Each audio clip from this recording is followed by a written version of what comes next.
Hello, everybody. My name is Tirza Ekholm, and I am on Facebook today to share with you 5 tips for beginning to work out or exercise if you haven't done it for, well, let's just say over a year. So if you're anything like me, as I mentioned in my last video, um, I have led a pretty much sedentary lifestyle for a very long time.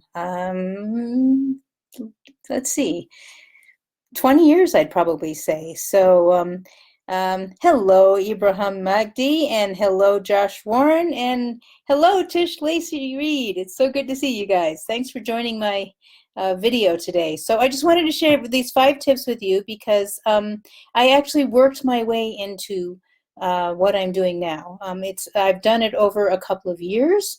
So here we go. Let me just go over them first, and then I'll go into them in a little more detail. So number one, the first thing is choose a time every day to do it. Schedule it on your calendar. So it's like anything else you do in your life. If you don't make a commitment to it, and putting it on a calendar is one way of making that commitment to it, when something comes up, you're going to find a way not to do it. So for me personally, I like to do it in the morning. It's kind of a little bit of time after breakfast, or sometimes I do find myself waking up at 5 in the morning, and that's a perfect time to do it as well.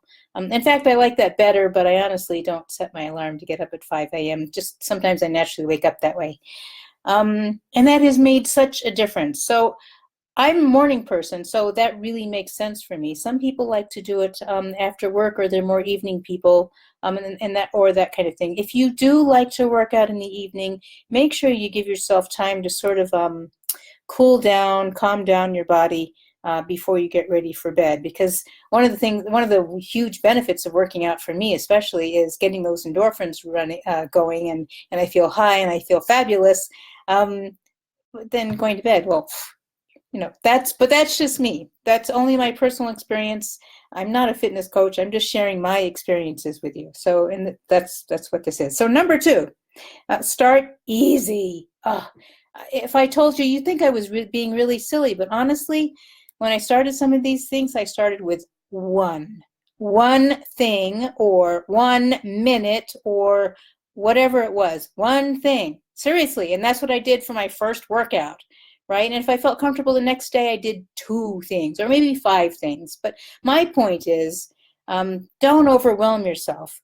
The other tendency I found that I had was when I started feeling good in my workouts, then I'd really extend myself, go, woohoo, this is so great. And then the next day I was like, oh my God, I am so tired. This was stupid. So take it easy in the beginning, especially, and then move your way up. You see these people doing these huge weights, or they're running marathons, or they're climbing mountains. Well, that's great, but you know what? They didn't jump out of the cradle and do that, and neither are you. So take your time, take it easy on yourself, and celebrate every little progress you make. So that's number 2.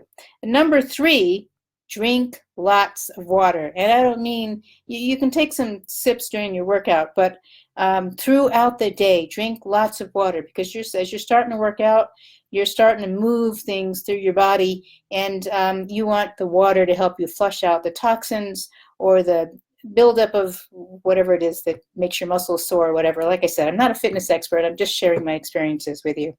So, yay, hello, Josh, to you too. And hello, Kathleen Murphy, and hello, Michael O'Donnell. Hey, this is great. I'm so glad you guys are on. Number 4, this one may seem obvious, but breathe. One of the things that I found that I was doing sometimes during my workouts, especially if it was a brand new exercise I'd never even tried before in my life, I wasn't breathing. So I'd be going, oh my gosh, breathe. And then, especially if you're following an instructor, whether you're in a classroom situation or watching a video or something like that, it's really important. A lot of instructors will tell you when to inhale and when to exhale. And one of the things that I discovered for myself is I found myself doing the exact opposite. And I thought, well, what's the big deal? I'm still breathing. But then when I started paying attention to when the instructor was saying, breathe in when you do this motion and breathe out when you do this motion. It's like, oh my gosh, that really makes a difference. So it's sort of training yourself. The other thing that I do, I've just started doing is I actually personally I like to do an aerobic workout first. It gets me going, it gets me excited, makes me feel good. And I do that for 30 minutes. But anyway, then I actually take some time and I have a breathing app. I know that sounds crazy, right? But I turn on my little breathing app and I have it go take me through 3 minutes of breathing. And that really calms me down. I still get to enjoy all my excitement and my endorphins, but it calms me down. And then I move into the more strength and weight training part of my workout, which right now it's not very long. Again, as I mentioned before, I'm really weak on the core muscles. So in this case, I didn't really start out with one, but I started out with a short time interval for each exercise.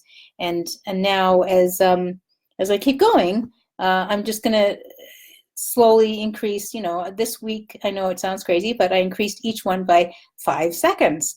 Well, when you're only doing 30 seconds, that's a lot.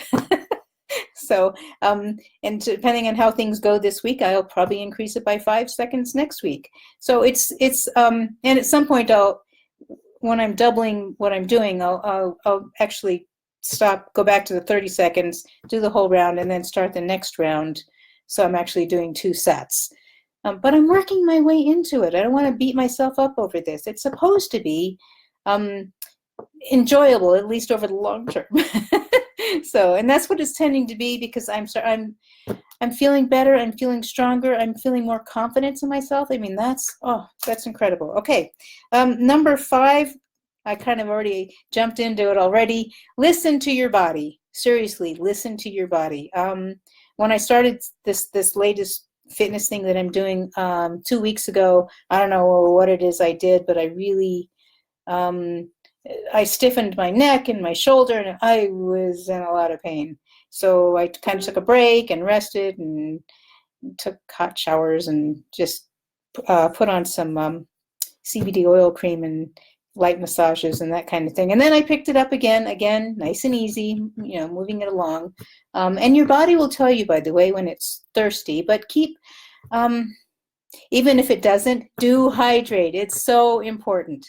So, all right, let me just quickly run over these 5 steps, and then I'll let everybody get out of here. So number 1, when you're starting to work out, and especially even as you get more advanced, schedule the same time every day.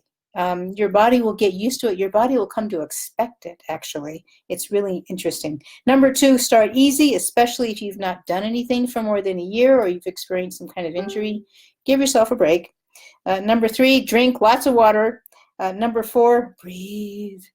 And number 5, listen to your body. So again, I'm not a fitness expert. I am just sharing with you my experiences, because I've been feeling really successful with this. And I am so amazed. I'm having such a great, great time. So thank you so much, Kathleen. I so appreciate that. And you are wonderful as well. And thanks, everybody. Have a great day. Hope these help. And we'll see you again tomorrow. Ciao.